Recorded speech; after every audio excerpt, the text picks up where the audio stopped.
She would remember then that as a child she had been called more than once by a mysterious voice, just as had happened to little Samuel, mentioned in her autobiography. She would be impressed by that ancient reminiscence now, and it could have a prophetic meaning for her. It is conceivable that the persuasive influences around her and within her would give a new and powerful impulse to her philosophizings, and that from this, in time, would result that great birth, the healing of body and mind by the inpouring of the Spirit of God, the central and dominant idea of Christian Science, and that when this idea came, she would not doubt that it was an inspiration direct from heaven. Chapter 11. I must rest a little now, to sit here and painstakingly spin out a scheme which imagines Mrs. Eddy, of all people, working her mind on a plane above commercialism, imagines her thinking, philosophizing, discovering majestic things, and even imagines her dealing in sincerities. To be frank, I find it a large contract, but I have begun it, and I will go through with it. Chapter 12. It is evident that she made disciples fast, and that their belief in her and in the authenticity of her heavenly ambassadorship was not of the lukewarm and halfway sort, but was profoundly earnest and sincere. Her book was issued from the press in 1875. It began its work of convert-making, and within 6 years she had successfully launched a new religion and a new system of healing, and was teaching them to crowds of eager students in a college of her own, at prices so extraordinary that we are almost compelled to accept her statement, no, her guarded intimation, that the rates were arranged on high, since a mere human being unacquainted with commerce and accustomed to think in pennies could hardly put up such a hand as that without supernatural help. From this stage onward, Mrs. Eddy being what she was, the rest of the development stages would follow naturally and inevitably. But if she had been anybody else, there would have been a different arrangement of them, with different results. Being the extraordinary person she was, she realized her position and its possibilities, realized the possibilities, and had the daring to use them for all they were worth. We have seen what her methods were after she passed the stage where her divine ambassadorship was granted its executor in the hearts and minds of her followers. We have seen how steady and fearless and calculated and orderly was her march thenceforth from conquest to conquest. We have seen her strike dead, without hesitancy, any hostile or questionable force that rose in her path. First, the horde of pretenders that sprang up and tried to take her science and its market away from her. She crushed them, she obliterated them.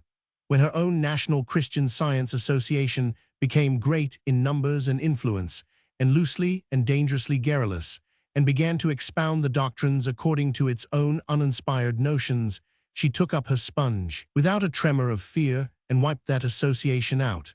When she perceived that the preachers in her pulpits were becoming afflicted with doctrine tinkering, she recognized the danger of it and did not hesitate nor temporize, but promptly dismissed the whole of them in a day and abolished their office permanently.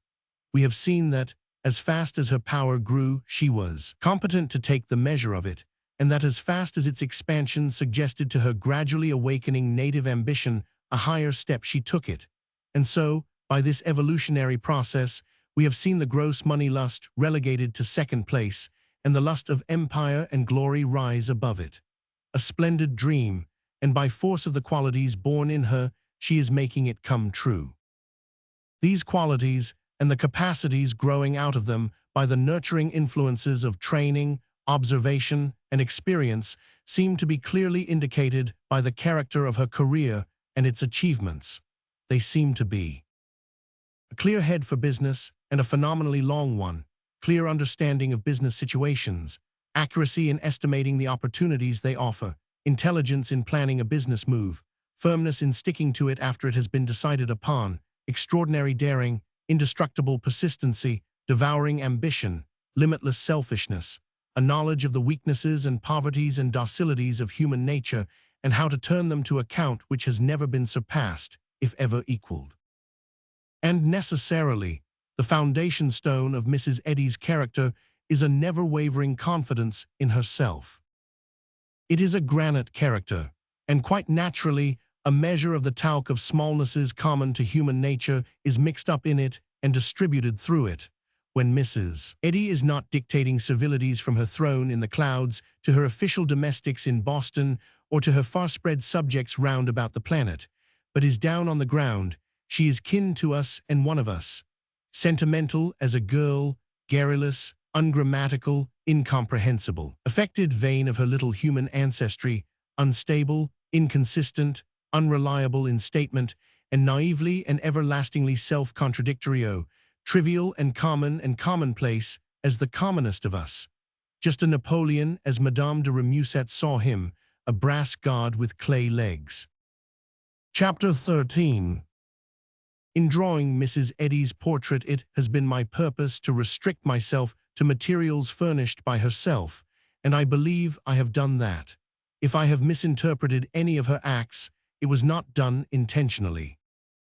It will be noticed that in skeletonizing a list of the qualities which have carried her to the dizzy summit which she occupies, I have not mentioned the power which was the commanding force employed in achieving that lofty flight. It did not belong in that list. It was a force that was not a detail of her character, but was an outside one. It was the power which proceeded from her people's recognition of her as a supernatural personage, conveyor of the latest word, and divinely commissioned to deliver it to the world.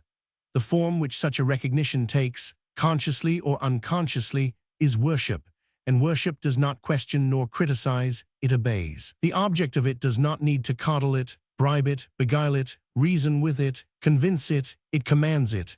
That is sufficient. The obedience rendered is not reluctant, but prompt and wholehearted. Admiration for a Napoleon, confidence in him, pride in him, affection for him, can lift him high and carry him far. And these are forms of worship, and are strong forces, but they are worship of a mere human being after all, and are infinitely feeble, as compared with those that are generated by that other worship, the worship of a divine personage. Mrs. Eddy has this efficient worship, this massed and centralized force, this force which is indifferent to opposition, untroubled by fear, and goes to battle singing, like Cromwell's soldiers.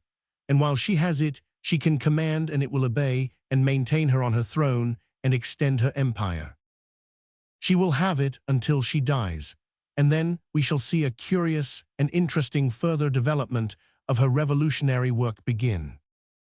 Chapter 14. The President and Board of Directors will succeed her, and the government will go on without a hitch. The bylaws will bear that interpretation. All the Mother Church's vast powers are concentrated in that board. Mrs. Eddy's unlimited personal reservations make the board's ostensible supremacy during her life a sham, and the board itself a shadow. But Mrs. Eddy has not made those reservations for anyone but herself. They are distinctly personal, they bear her name, they are not usable by another individual.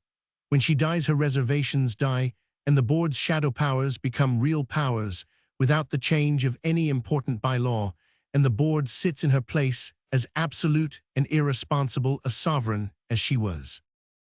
It consists of but 5 persons, a much more manageable cardinalate than the Roman popes. I think it will elect its pope from its own body, and that it will fill its own vacancies. An elective papacy is a safe and wise system, and a long liver. Chapter 15. We may take that up now. It is not a single if, but a several-jointed one, not an oyster, but a vertebrate. I think number 5 can be answered with a yes, and dismissed from the controversy. And I think that the great idea, great as it was, would have enjoyed but a brief activity, and would then have gone to sleep again for some more centuries, but for the perpetuating impulse it got from that organized and tremendous force. As for no's, 1, 2, and the hostels contend that Mrs. Eddy got the great idea from Quimby and carried it off in manuscript, but their testimony, while of consequence, lacks the most important detail. So far as my information goes, the Quimby manuscript has not been produced. I think we cannot discuss number 1 and number 2 profitably. Let them go. For me, number 3 has a mild interest, and number 4 a violent one. As regards number 3, Mrs. Eddy was brought up, from the cradle, an old-time, boiler-iron, Westminster Catechism Christian, and knew her Bible as well as Captain Kidd knew his. When he sailed, and perhaps as sympathetically. The great idea had struck a million Bible readers before her as being possible of resurrection and application.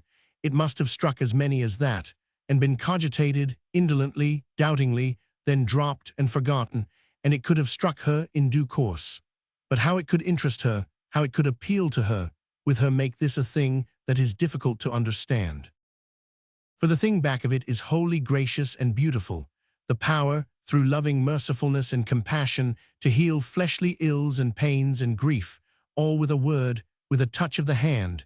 This power was given by the Savior to the disciples and to all the converted, everyone. It was exercised for generations afterwards. Any Christian who was in earnest and not a make-believe, not a policy, Christian, not a Christian for revenue only, had that healing power, and could cure with it any disease or any hurt or damage possible to human flesh and bone. These things are true or they are not. If they were true 17 and 18 and 19 centuries ago, it would be difficult to satisfactorily explain why or how, or by what argument that power should be non-existent in Christians now. To wish to exercise it could occur to Mrs. Eddy, but would it? Grasping, sordid, penurious, famishing for everything she sees, money, power, glory, vain, untruthful, jealous, despotic, arrogant, insolent, pitiless where thinkers and hypnotists are concerned, illiterate, shallow, incapable of reasoning outside of commercial lines, immeasurably selfish. Of course the great idea could strike her, we have to grant that, but why it should interest her is a question which can easily overstrain the imagination and bring on nervous prostration, or something like that, and is better left alone by the judicious, it seems to me. Unless we call to our help the alleged other side of Mrs. Eddy's make and character, the side which her multitude of followers see and sincerely believe in. Fairness requires that their view be stated here. It is the opposite of the one which I have drawn from Mrs. Eddy's history and from her bylaws. To her followers she is this: patient, gentle, loving, compassionate, noble-hearted, unselfish, sinless, widely cultured, splendidly equipped mentally, a profound thinker, an able writer, a divine personage, an inspired messenger whose acts are dictated from the throne, and whose every utterance is the voice of God.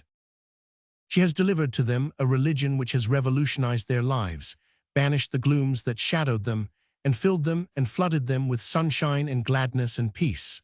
A religion which has no hell, a religion whose heaven is not put off to another time, with a break and a gulf between, but begins here and now, and melts into eternity as fancies of the waking day melt into the dreams of sleep. They believe it is a Christianity that is in the New Testament, that it has always been there, that in the drift of ages it was lost through disuse and neglect, and that this benefactor has found it and given it back to men, turning the night of life into day, its terrors into myths, its lamentations into songs of emancipation and rejoicing. There we have Mrs. Eddy as her followers see her. She has lifted them out of grief and care and doubt and fear and made their lives beautiful. She found them wandering forlorn in a wintry wilderness and has led them to a tropic paradise like that of which the poet sings. Oh, islands there are on the face of the deep, where the leaves never fade and the skies never weep. To ask them to examine with a microscope the character of such a benefactor, to ask them to examine it at all, to ask them to look at a blemish which another person believes he has found in it, well, in their place could you do it? Would you do it? Wouldn't you be ashamed to do it? If a tramp had rescued your child from fire and death and saved its mother's heart from breaking, could you see his rags? Could you smell his breath? Mrs. Eddy has done more than that for these people. They are prejudiced witnesses. To the credit of human nature, it is not possible that they should be otherwise. They sincerely believe that Mrs. Eddy's character is pure and perfect and beautiful, and her history without stain or blot or blemish. But that does not settle it. They sincerely believe she did not borrow the great idea from Quimby, but hit upon it herself. It may be so, and it could be so. Let it go. There is no way to settle it. They believe she carried away no Quimby manuscripts. Let that go too. There is no way to settle it. They believe that she and not another built the religion upon the book and organized it. I believe it too. Finally, they believe that she philosophized Christian science, explained it, systematized it, and wrote it all out with her own hand in the book Science and Health. I am not able to believe that. Let us draw the line there. The known and undisputed products of her pen are a formidable witness against her. They do seem to me to prove, quite clearly and conclusively, that writing upon even simple subjects is a difficult labor for her, that she has never been able to write anything above third-rate English, that she is weak in the matter of grammar, that she has but a rude and dull sense of the values of words, that she so lacks in the matter of literary precision that she can seldom put a thought into words that express it lucidly to the reader and leave no doubts in his mind as to whether he has rightly understood or not, that she cannot even draft a preface that a person can fully comprehend, nor one which can by any art be translated into a fully understandable form, that she can seldom inject into a preface even single sentences whose meaning is uncompromisingly clear. Yet prefaces are her specialty if she has one. Mrs. Eddy's known and undisputed writings are very limited in bulk. They exhibit no depth, no analytical quality, no thought above school composition size, and but juvenile ability in handling thoughts of even that modest magnitude. She has a fine commercial ability and could govern a vast railway system in great style. She could draft a set of rules that Satan himself would say could not be improved on for devilish effectiveness by his staff, but we know by our excursions among the Mother Church's bylaws that their English would discredit the deputy baggage smasher. I am quite sure that Mrs. Eddy cannot write well upon any subject, even a commercial one. In the very first revision of Science and Health, 1883, Mrs. Eddy wrote a preface which is an unimpeachable witness that the rest of the book was written by somebody else. I have put it in the appendix, along with a page or two taken from the body of the book, and will ask the reader to compare the labored and lumbering and confused gropings of this preface with the easy and flowing and direct English of the other exhibit, and see if he can believe that the one hand and brain produced both. And let him take the preface apart, sentence by sentence, and searchingly examine each sentence word by word, and see if he can find half a dozen sentences whose meanings he is so sure of that he can rephrase them in words of his own, and reproduce what he takes to be those meanings. Money can be lost on this game. I know, for I am the one that lost it. Now let the reader turn to the excerpt which I have made from the chapter on prayer, last year's edition of Science and Health, and compare that wise and sane and elevated and lucid and compact piece of work with the aforesaid preface, and with Mrs. Eddy's poetry concerning the gymnastic trees, and Minerva's not yet effete sandals, and the wreaths imported from erudition's bower for the decoration of Plymouth Rock, and the plague spot and bacilli, and my other exhibits, turn back to my chapters I and Roman II. From the autobiography, and finally with the late communication concerning me, and see if he thinks anybody's affirmation, or anybody's sworn testimony, or any other testimony of any imaginable kind, would ever be likely to convince him that Mrs. Eddy wrote that chapter on prayer. I do not wish to impose my opinion on anyone who will not permit it, but such as it is I offer it here for what it is worth. I cannot believe, and I do not believe, that Mrs. Eddy originated any of the thoughts and reasonings out of which the book Science and Health is constructed, and I cannot believe, and do not believe, that she ever wrote any part of that book. I think that if anything in the world stands proven, and well and solidly proven, by unimpeachable testimony, the treacherous testimony of her own pen in her known and undisputed literary productions, it is that Mrs. Eddy is not capable of thinking upon high planes, nor of reasoning clearly nor writing intelligently upon low ones. Inasmuch as, in my belief, the very first editions of the book Science and Health were far above the reach of Mrs. Eddy's mental and literary abilities, I think she has from the very beginning been claiming as her own another person's book, and wearing as her own property laurels rightfully belonging to that person, the real author of Science and Health. And I think the reason, and the only reason, that he has not protested is because his work was not exposed to print until after he was safely dead. That with an eye to business, and by grace of her business talent, she has restored to the world neglected and abandoned features of the Christian religion, which her thousands of followers find gracious and blessed and contenting, I recognize and confess. But I am convinced that every single detail of the work except just that one, the delivery of the product to the world, was conceived and performed by another. Appendix A. Original first preface to Science and Health. There seems a Christian necessity of learning God's power and purpose to heal both mind and body.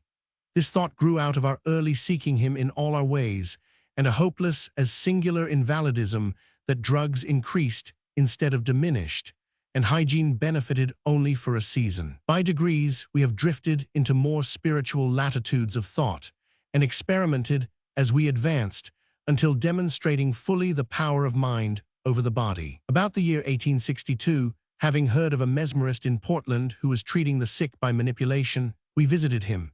He helped us for a time, then we relapsed somewhat.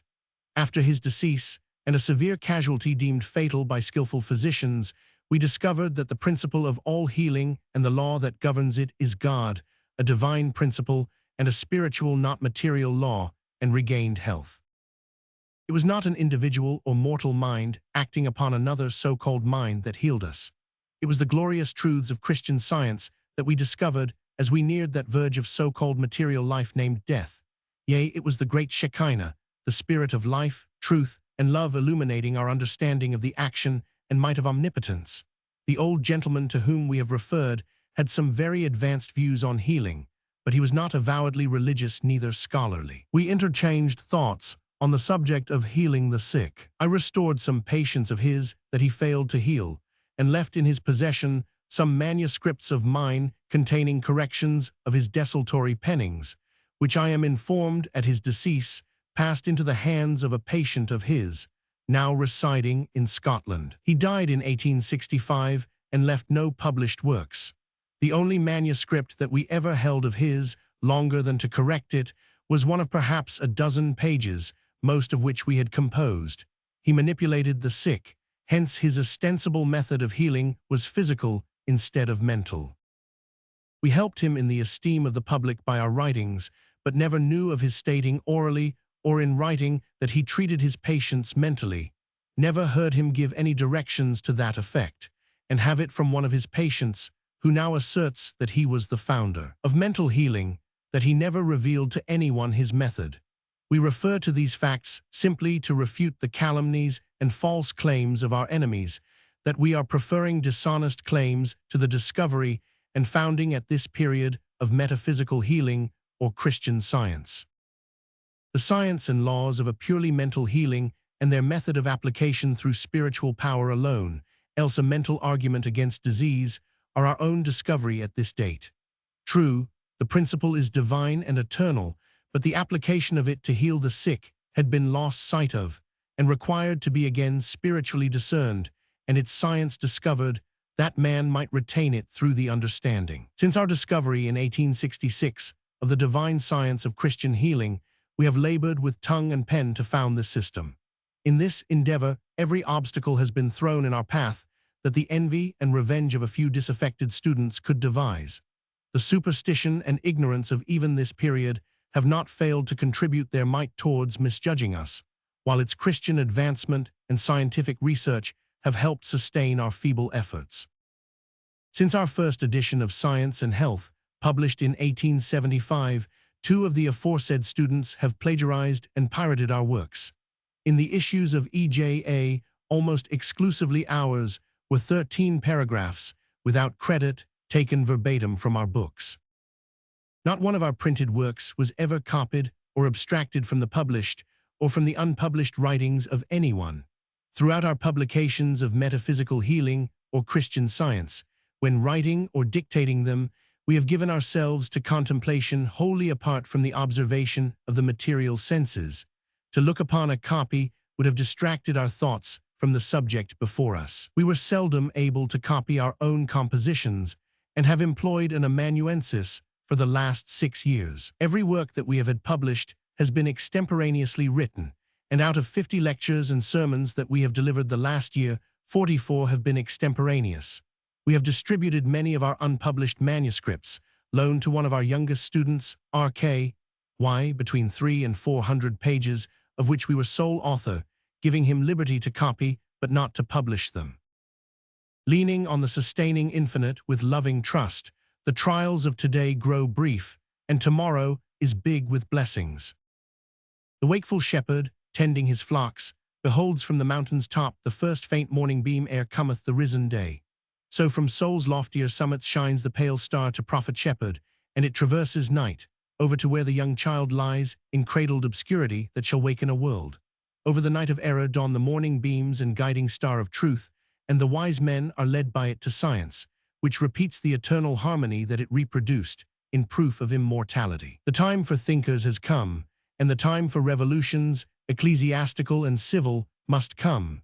Truth, independent of doctrines or time-honored systems, stands at the threshold of history. Contentment with the past, or the cold conventionality of custom, may no longer shut the door on science. Though empires fall, he whose right it is shall reign. Ignorance of God should no longer be the stepping stone to faith. Understanding him, whom to know aright is life eternal, is the only guarantee of obedience. This volume may not open a new thought and make it at once familiar. It has the sturdy task of a pioneer to hack away at the tall oaks and cut the rough granite, leaving future ages to declare what it has done. We made our first discovery of the adaptation of metaphysics to the treatment of disease in the winter of 1866. Since then, we have tested the principle on ourselves and others, and never found it to fail to prove the statements herein made of it. We must learn the science of life to reach the perfection of man, to understand God as the principle of all being, and to live in accordance with this principle is the science of life. But to reproduce this harmony of being, the error of personal sense must yield to science, even as the science of music corrects tones caught from the ear and gives the sweet concord of sound. There are many theories of physic and theology, and many calls in each of their directions for the right way, but we propose to settle the question of what is truth on the ground of proof, and let that method of healing the sick and establishing Christianity be adopted that is found to give the most health and to make the best Christians. Science will then have a fair field, in which case we are assured of its triumph over all opinions and beliefs. Sickness and sin have ever had their doctors, but the question is, have they become less because of them? The longevity of our antediluvians would say no, and the criminal records of today utter their voices little in favor of such a conclusion. Not that we would deny to Caesar the things that are his, but that we ask for the things that belong to truth, and safely affirm, from the demonstrations we have been able to make, that the science of man understood would have eradicated sin, sickness, and death in a less period than 6,000 years. We find great difficulties in starting this work right. Some shockingly false claims are already made to a metaphysical practice. Mesmerism, its very antipodes, is one of them. Hitherto we have never, in a single instance of our discovery, found the slightest resemblance between mesmerism and metaphysics. No especial idiosyncrasy is requisite to acquire a knowledge of metaphysical healing. Spiritual sense is more important to its discernment than the intellect, and those who would learn this science without a high moral standard of thought and action will fail to understand it until they go up higher. Owing to our explanations constantly vibrating between the same points, an irksome repetition of words must occur. Also the use of capital letters, genders, and technicalities peculiar to the science. Variety of language or beauty of diction must give place to close analysis and unembellished thought. Hoping all things, enduring all things, to do good to our enemies, to bless them that curse us, and to bear to the sorrowing and the sick consolation and healing, we commit these pages to posterity. Mary Baker, G. Eddy. Appendix B. The Gospel narratives bear brief testimony even to the life of our great Master. His spiritual noumenon and phenomenon silenced portraiture. Writers, less wise than the apostles, essayed in the apocryphal New Testament a legendary and traditional history of the early life of Jesus. But St. Paul summarized the character of Jesus as the model of Christianity in these words: "Consider him who endured such contradictions of sinners against himself, who for the joy that was set before him endured the cross, despising the shame, and is set down at the right hand of the throne of God." It may be that the mortal life battle still wages and must continue till its involved errors are vanquished by victory-bringing science, but this triumph will come, God is over all. He alone is our origin, aim, and being. The real man is not of the dust, nor is he ever created through the flesh. For his father and mother are the one spirit, and his brethren are all the children of one parent, the eternal good. Any kind of literary composition was excessively difficult for Mrs. Eddy. She found it grinding hard work to dig out anything to say. She realized, at the above stage in her life, that with all her trouble she had not been able to scratch together even material enough for a child's autobiography, and also that what she had secured was in the main not valuable, not important, considering the age and the fame of the person she was writing about.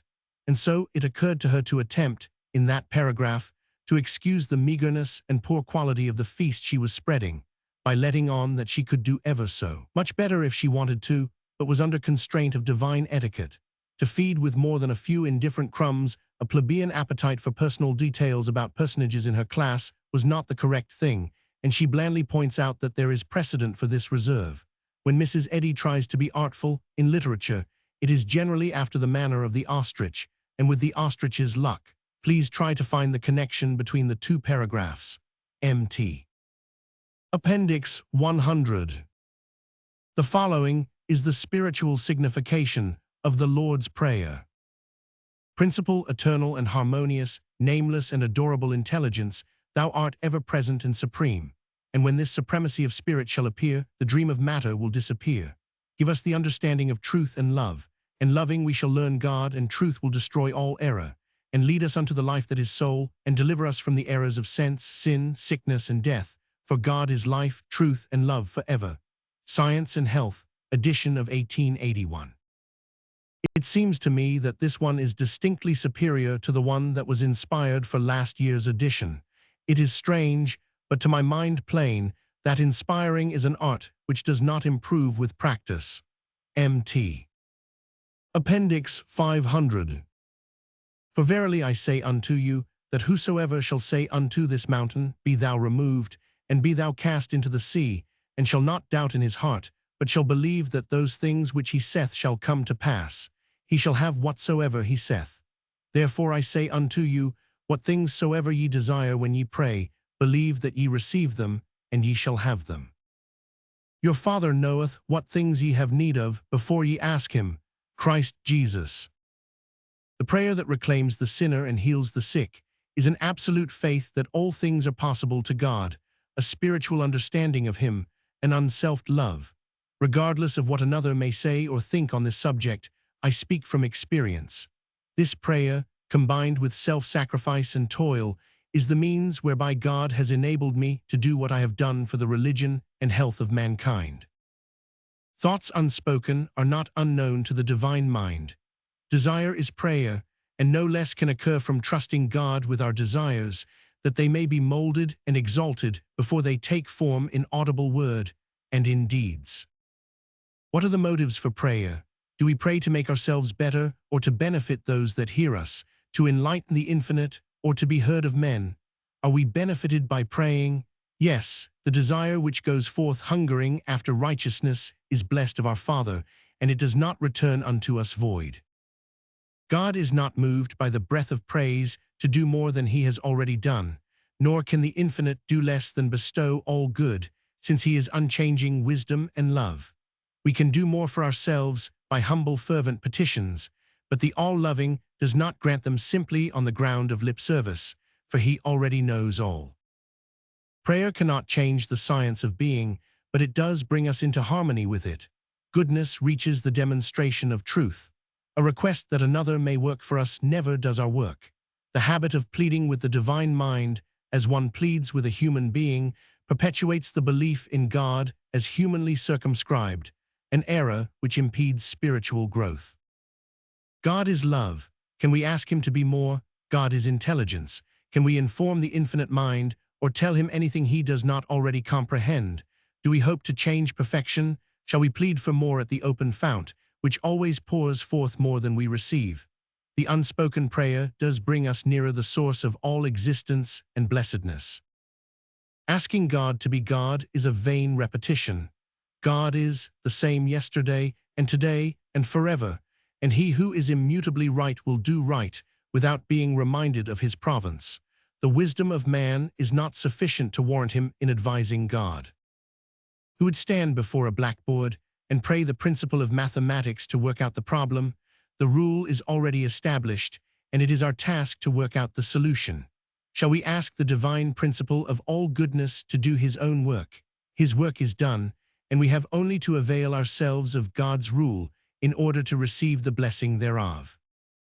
The divine being must be reflected by man, else man is not the image and likeness of the patient, tender and true, the one altogether lovely. But to understand God is the work of eternity and demands absolute concentration of thought and energy. How empty are our conceptions of deity? We admit theoretically that God is good, omnipotent, omnipresent, infinite, and then we try to give information to this infinite mind and plead for unmerited pardon and a liberal outpouring of benefactions. Are we really grateful for the good already received? Then we shall avail ourselves of the blessings we have and thus be fitted to receive more. Gratitude is much more than a verbal expression of thanks. Action expresses more gratitude than speech. If we are ungrateful for life, truth, and love, and yet return thanks to God for all blessings, we are insincere and incur the sharp censure our Master pronounces on hypocrites. In such a case, the only acceptable prayer is to put the finger on the lips and remember our blessings. While the heart is far from divine truth and love, we cannot conceal the ingratitude of barren lives, for God knoweth all things. What we most need is the prayer of fervent desire for growth in grace, expressed in patience, meekness, love, and good deeds. To keep the commandments of our Master and follow his example is our proper debt to him, and the only worthy evidence of our gratitude for all he has done. Outward worship is not of itself sufficient to express loyal and heartfelt gratitude, since he has said, "If ye love me, keep my commandments." The habitual struggle to be always good is unceasing prayer. Its motives are made manifest in the blessings they bring, which, if not acknowledged in audible words, attest our worthiness to be made partakers of love. Simply asking that we may love God will never make us love him, but the longing to be better and holier, expressed in daily watchfulness and in striving to assimilate more of the divine character, this will mold and fashion us anew until we awake in his likeness. We reach the science of Christianity through demonstration of the divine nature, but in this wicked world goodness will be evil spoken of, and patience must work experience. Audible prayer can never do the works of spiritual understanding, which regenerates, but silent prayer, watchfulness, and devout obedience enable us to follow Jesus' example. Long prayers, ecclesiasticism, and creeds have clipped the divine pinions of love and clad religion in human robes. They materialize worship, hinder the spirit, and keep man from demonstrating his power over error. Sorrow for wrongdoing is but one step towards reform, and the very easiest step. The next and great step required by wisdom is the test of our sincerity, namely, reformation. To this end, we are placed under the stress of circumstances. Temptation bids us repeat the offense, and woe comes in return for what is done. So it will ever be, till we learn that there is no discount in the law of justice, and that we must pay the uttermost farthing. The measure ye mete shall be measured to you again, and it will be full and running over. Saints and sinners get their full award, but not always in this world. The followers of Christ drank his cup. Ingratitude and persecution filled it to the brim, but God pours the riches of his love into the understanding and affections, giving us strength according to our day. Sinners flourish like a green bay tree, but looking farther, the psalmist could see their end, namely, the destruction of sin through suffering. Prayer is sometimes used as a confessional to cancel sin. This error impedes true religion. Sin is forgiven only as it is destroyed by Christ's truth and life. If prayer nourishes the belief that sin is cancelled and that man is made better by merely praying, it is an evil. He grows worse who continues in sin because he thinks himself forgiven. An apostle says that the Son of God, Christ, came to destroy the works of the devil. We should follow our divine exemplar and seek the destruction of all evil works, error and disease included. We cannot escape the penalty due for sin. The scriptures say that if we deny Christ, he also will deny us. The divine love corrects and governs man. Men may pardon, but this divine principle alone reforms the sinner. God is not separate from the wisdom he bestows. The talents he gives we must improve. Calling on him to forgive our work, badly done or left undone, implies the vain supposition that we have nothing to do but to ask pardon, and that afterwards we shall be free to repeat the offense. To cause suffering, as the result of sin, is the means of destroying sin. Every supposed pleasure in sin will furnish more than its equivalent of pain, until belief in material life and sin is destroyed. To reach heaven, the harmony of being, we must understand the divine principle of being. God is love. More than this we cannot ask, higher we cannot look, farther we cannot go. To suppose that God forgives or punishes sin according as his mercy is sought or unsought is to misunderstand love and make prayer the safety valve for wrongdoing. Jesus uncovered and rebuked sin before he cast it out. Of a sick woman he said that Satan had bound her, and to Peter he said, "Thou art an offense unto me." He came teaching and showing men how to destroy sin, sickness, and death. He said of the fruitless tree, "It is hewn down." It is believed by many that a certain magistrate who lived in the time of Jesus left this record. His rebuke is fearful. The strong language of our Master confirms this description. The only civil sentence which he had for error was, "Get thee behind me, Satan." Still stronger evidence that Jesus' reproof was pointed and pungent is in his own words, showing the necessity for such forcible utterance, when he cast out devils and healed the sick and sinful. The relinquishment of error deprives material sense of its false claims. Audible prayer is impressive. It gives momentary solemnity and elevation to thought, but does it produce any lasting benefit? Looking deeply into these things, we find that a zeal, not according to knowledge, gives occasion for reaction unfavorable to spiritual growth, sober resolve, and wholesome perception of God's requirements. The motives for verbal prayer may embrace too much love of applause to induce or encourage Christian sentiment. Physical sensation, not soul, produces material ecstasy and emotions. If spiritual sense always guided men at such times, there would grow out of those ecstatic moments a higher experience and a better life, with more devout self-abnegation and purity. A self-satisfied ventilation of fervent sentiments never makes a Christian. God is not influenced by man. The divine ear is not an auditorial nerve.